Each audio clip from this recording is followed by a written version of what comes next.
എങ്ങോട്ടാ ഇത്ര ധൃതി വെച്ച്? മനക്കിലെ ശേഖരമേനോന്റെ മൂത്ത മകളുടെ കല്യാണം ഉറപ്പിക്കല ഇന്ന്. നാട്ടുകാരുടെ മക്കളുടെ കല്യാണം ഉറപ്പിക്കാൻ എന്താ ഒരു ഉത്സാഹം? അതെ, നമുക്ക് മക്കളില്ലാത്തത് കൊണ്ടാ നാട്ടുകാരുടെ മക്കളുടെ കല്യാണത്തിനും പൊലകൊളിക്കും ഒക്കെ പോകുന്നത്. അതെന്റെ കുറ്റം കൊണ്ടൊന്നല്ലല്ലോ. ആരുടെ കുറ്റം കൊണ്ടായാലും ശരി, നിനക്കിപ്പോ എന്താ വേണ്ടത്? നമുക്ക് മക്കളില്ലെങ്കിലും നമ്മള് മക്കളെ പോലെ കരുതുന്ന. നമ്മളൊന്നും വേണ്ട, ഞാനൊന്ന് പറഞ്ഞാ മതി. ശരി, ഞാൻ മക്കളെ പോലെ കരുതുന്ന രാമകൃഷ്ണനും രാജീവനും ഓരോ പെൺകുട്ടികളെ കണ്ടുപിടിച്ച് കെട്ടിച്ചു കൊടുക്കേണ്ട ചുമതല നിങ്ങൾക്കും കൂടി ഉള്ളതാണ്. അതറിയോ? എടി നാവടക്കടി, ആനമുറ്റം തറവാട്ടില് ഈ ദാക്ഷായിനി അമ്മയുടെ ശബ്ദം മാത്രം കേട്ടാ മതി. ഇവിടുത്തെ പിള്ളേരെ കല്യാണം എന്ന് നടത്തണം, എങ്ങനെ നടത്തണം തീരുമാനിക്കുന്നത് ഞാനാ. എനിക്ക് എന്റെ സൗകര്യം പോലെ ഞാൻ നടത്തും. ഇയാള് രാവിലെ കുറ്റം പറിച്ചോണ്ട് എങ്ങോട്ട് പോണു? ആരുമില്ല ഇവിടെ. എന്താടാ? നല്ല കിളി പോലുള്ള രണ്ട് പെൺപിള്ളേര്. അതെന്താടാ, അവർക്ക് കൊക്കുമാലൊക്കെ ഇല്ല? അമ്മച്ചിയുടെ ഒരു തമാശ. ആരാടാ നിന്റെ അമ്മച്ചി? ഈ വല്യച്ചിക്കൊന്നും ഉണ്ടായിരുന്നൂടെ? വീട്ടിലുള്ളവരോട് മെക്കിട്ട് കയറും പോലെ. നീ പോടി അപ്പുറത്ത്. പണ്ട് ഞാൻ ഇവരെ നോക്കി വെച്ചിരിക്കുക. ഞാൻ അറിയാതെ ഇവിടെയുള്ള പിള്ളേർക്ക് കുറെ നാളെ ഇവൻ കല്യാണം ആലോചിക്കുക. നാട്ടിലുള്ള മറ്റുള്ളവർക്ക് കെട്ടി തീർന്നോടാ? ഇല്ലേ? എന്നാൽ അത് ആദ്യം ചെയ്യ്. കിളി പോലുള്ള പെൺപിള്ളേര് കാര്യം പറഞ്ഞ് മേലാൻ ഈ പഠിക്കകത്ത് കയറി പോകരുത്. എന്റെ സ്വഭാവം അറിയാലോ നിനക്ക്? ഓ അറിയാം. എന്നാ പോ. ഓ വരുന്നുണ്ട്. ആ കുറേശ്ശെ വരുന്നുണ്ട്. അതല്ല, ബ്രോക്കർ വരുന്നുണ്ടെന്ന്. ഓ ഞാൻ വിചാരിച്ച്. ആ എന്തായി? നിങ്ങൾക്ക് മുലകുടി മാറിയില്ലെന്ന് ആ വല്യമ്മച്ച് പറയുന്നു. അയ്യോ, പറയുന്നോണ്ട് ഒന്നും തോന്നരുത്. എന്നെ വെറുക്കുകയും അരുത്. നിങ്ങളുടെ പെറ്റമ്മ തന്നെ നിങ്ങൾക്ക് പാരാ. അവര് ജീവിച്ചിരിക്കുന്നിടത്തോളം കാലം നിങ്ങളുടെ എന്നല്ല ഈ പഞ്ചായത്തിൽ ഒരു കല്യാണവും നടക്കില്ല. ഞാൻ പോകും. ദയവ് ചെയ്ത് എന്റെ സമയം പാഴാക്കരുത്. എന്തിനു പാഴ്ശ്രുതി നീട്ടുവതിനിയും തന്ത്രികൾ പൊട്ടിയ തമ്പുരുവിൽ ഈ തമ്പുരുവിൽ. എന്തൊരു കുളിര്. രമണ, ആ യശോദ ചേച്ചിക്ക് വാടക കൊടുക്കാൻ നീ എന്തെങ്കിലും വഴി കണ്ടിട്ടുണ്ടാ? ഒരു വഴിയില്ല. അവര് നമ്മൾ ഇവിടുന്ന് ഒഴിപ്പിക്കും, അത്ര തന്നെ. നമ്മള് 2 മാസത്തെ ആഹാരത്തിന്റെ കാശ് അവർക്ക് കൊടുക്കാനുണ്ടാ? ഇത് കള്ളക്കണക്ക് എഴുതി കയറ്റിയതാ. കള്ളക്കണക്കൊന്നുമല്ല, തിന്നത് തന്നെ. 2 മാസത്തേക്കുള്ളത് 1 മാസം കൊണ്ട് തിന്നു. നിന്റെ വയറല്ലേ? ആരുമില്ലേ ഇവിടെ?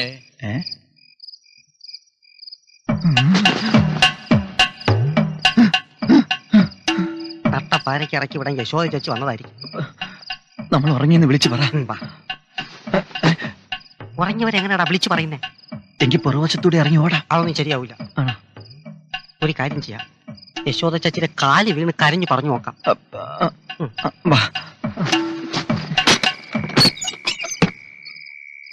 ദൈവത്തിന് സ്തോത്രം. എന്റെ നാമം തോമാസ് കുട്ടി. ഇത് പറയാനാണ് ഈ പാതിരയ്ക്ക് വന്നത്? കർത്താവിന്റെ കൃപ കൊണ്ട് നിങ്ങളുടെ പശു തിരിച്ചെത്തിയിരിക്കുന്നു. എന്റെ അമ്മോ എവിടെ? ഇതാ നിൽക്കുന്നു, സന്തോഷിപ്പിൻ.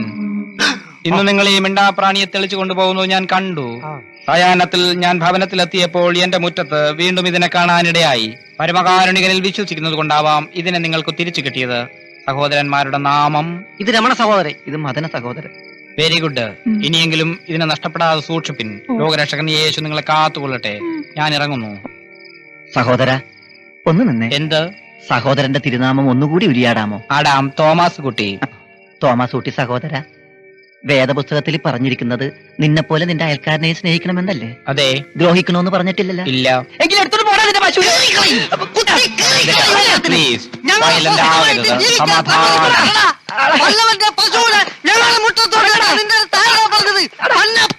അല്ല ഉപദേശി.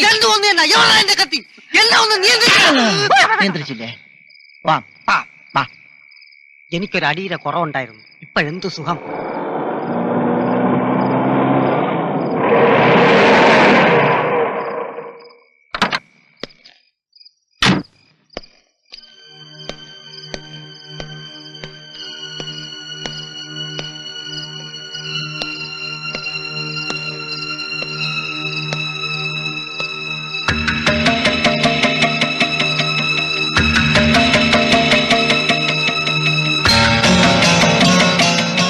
വല്യച്ഛനെ മനസ്സിലായോ? ഇല്ല. ഞാൻ വല്യച്ഛയുടെ അനിയൻ ശങ്കരനാണ്. ഈ തറവാട്ടിലെ ശിവശങ്കര മേനോൻ. എനിക്കിങ്ങനെ ഒരു അനിയനും ഇല്ല, ആനമുറ്റത്ത് ഇങ്ങനെ ഒരു ശിവശങ്കര മേനോനും ഇല്ല.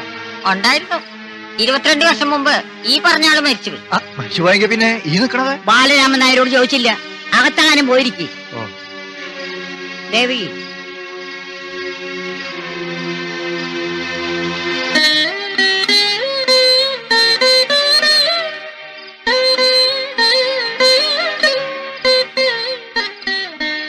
ഏട്ടാ, ഏട്ടാൻ എന്നെ വിളിക്കണമെങ്കിൽ നീ സുജാതയാണ് അല്ലേ എന്റെ പൊന്നഞ്ചത്തി? നിനക്ക് ഓർമ്മയുണ്ട് ഏട്ടനെ? എവിടായിരുന്നു ഏട്ടൻ ഇത്രയും കാലം? അതൊക്കെ വിസ്തരിച്ച് പറയേണ്ട കാര്യങ്ങളാണ്. ആദ്യം എനിക്ക് ചൂടുവെള്ളത്തിൽ നിന്ന് കുളിക്കണം, പിന്നെ ലേശം കഴിഞ്ഞു, എന്നിട്ട് എന്റെ ആ പഴയ മുറി കിടന്ന് സുഖമായിട്ടൊന്ന് ഉറങ്ങണം. ഏട്ടൻ വന്നോളൂ.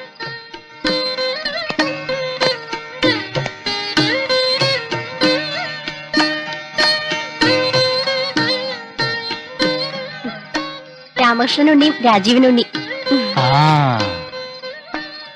ഉണ്ണിക്കുട്ടന്മാരെന്താ മാറി നിന്ന് കളഞ്ഞേ? ഏട്ടൻ വന്നോളൂ. ആ രാവിലെ കാണണം എല്ലാരെയും. വേണ്ട,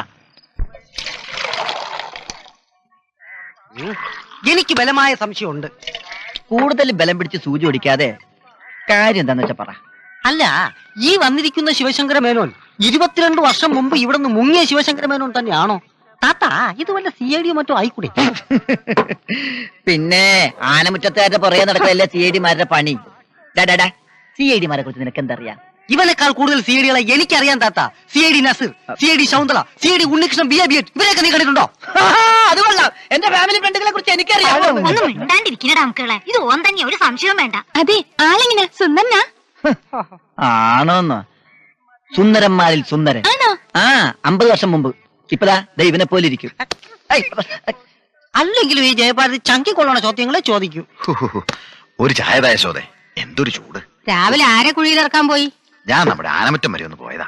ശിവശങ്കരമേനോൻ വന്നിട്ടുണ്ടെന്ന് കേട്ടു, ഒന്ന് കാണാൻ പോയതാ. എന്തോ ഒരു വശപ്പിശക്ക്. തറവാടിനകത്ത് കയറിയില്ലെങ്കിലും റോഡിൽ നിന്ന് നോക്കിയപ്പോൾ എനിക്ക് തോന്നിയതാ. അതുണ്ടാവും. ഇനിയിപ്പോ ഉത്സവത്തിന് വിളക്കെടുക്കുന്നത് അങ്ങയുടെ അവകാശമാണല്ലോ. അപ്പൊ സ്വാഭാവികമായും മറ്റുള്ളവർക്ക് ചൊറിയും. അപ്പൊ ഈ ഉത്സവത്തിന് അഡീഷണൽ ഒരു വെടിക്കെട്ടൂടി നമുക്ക് പ്രതീക്ഷിക്കാം. കാണാൻ നല്ല ശേലായിരിക്കും. നമ്മളെ കൊണ്ടാവുന്നത് നമുക്കും ചെയ്യാം. അതെ. ഉത്സവം പൊടിപൂരമാവട്ടെ. പിന്നെ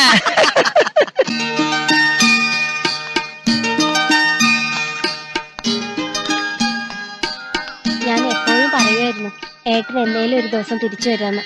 എന്തോ എനിക്ക് അങ്ങനെ ഒരു വിശ്വാസം ഉണ്ടായിരുന്നു. ഞാൻ ചത്തുപോയി എന്നാവും എല്ലാവരുടെയും വിചാരം അല്ലേ? അയ്യോ, അങ്ങനെയൊന്നുമല്ല. ആണ്. 10-22 കൊല്ലമായി നാട് വിട്ടുപോയ ഒരുത്തൻ ഇത്രയും കാലമായിട്ടും തിരിച്ചു വരാത്തപ്പോ എല്ലാരും അങ്ങനെ തന്നെ കരുതുക. പക്ഷേ ഏതെങ്കിലും ഒരു ദിവസം തിരിച്ചു വരണമെന്ന് ഞാൻ അന്നേ വിചാരിച്ചതാ. എന്തായാലും ഇനി ഏട്ടൻ തിരിച്ചു പോണ്ട. അവിടെയുള്ളവരെയൊക്കെ ഇങ്ങോട്ട് വരുത്തിയാ മതി. ആ, അവിടെ ആരൊക്കെയാ ഉള്ളതെന്ന് പറഞ്ഞില്ലല്ലോ. ഏട്ടത്തിയമ്മ, പിന്നെ മക്കള്. അതൊന്നും ഞാൻ പറയില്ല. ഞാനിപ്പോ വന്നതുപോലെ അവര് ഒരു ദിവസം വരും. അതുവരെ അക്കാര്യമൊക്കെ സസ്പെൻസ് ആയിരിക്കട്ടെ. അപ്പോ ഇത്തവണ ഉത്സവത്തിന് ഉണ്ടാവും, തീർച്ചയായിട്ടും ഉണ്ടാവും. ഇത്തവണ വിളക്കെടുക്കേണ്ടത് ഞാൻ തന്നെയല്ലേ? എടുക്കെടുക്കും, അതിനിച്ചിരി പുളിക്കും. ആനമുറ്റം തറവാട്ടിന്റെ വിളക്ക് ആരെടുക്കണമെന്ന് ഈ ദാക്ഷായണി അമ്മയാണ് തീരുമാനിക്കുന്നത്. അല്ലാതെ വല്ലയിടത്തുനിന്ന് വലിഞ്ഞു കയറി വന്ന കണ്ട തെണ്ടികളല്ല അത് തീരുമാനിക്കാൻ. അതിന് വെച്ച വെള്ളം അങ്ങ് വാങ്ങി വെച്ചാ മതി. എന്നോടാവും വല്യച്ചി വിളിച്ചു കൂവിയത്. ശരി, സമ്മതിച്ചിരിക്കുന്നു. അതിന് വെച്ച വെള്ളം ഞാൻ വാങ്ങി വെച്ചിരിക്കുന്നു. ആറുമ്പോ ചേച്ചി ആ വെള്ളത്തെ നന്നായിട്ടൊന്ന് കുളിക്ക്. ഉത്സവത്തിന് ഞാൻ വിളക്കെടുക്കാൻ വരുമ്പോ തലയൊക്കെ ഒന്ന് തണുക്കട്ടെ. ഞാൻ വിളക്കെടുക്കാൻ വരും. ഒറ്റയ്ക്കല്ല, എല്ലാവരും കൂടെ ഉണ്ടാവും.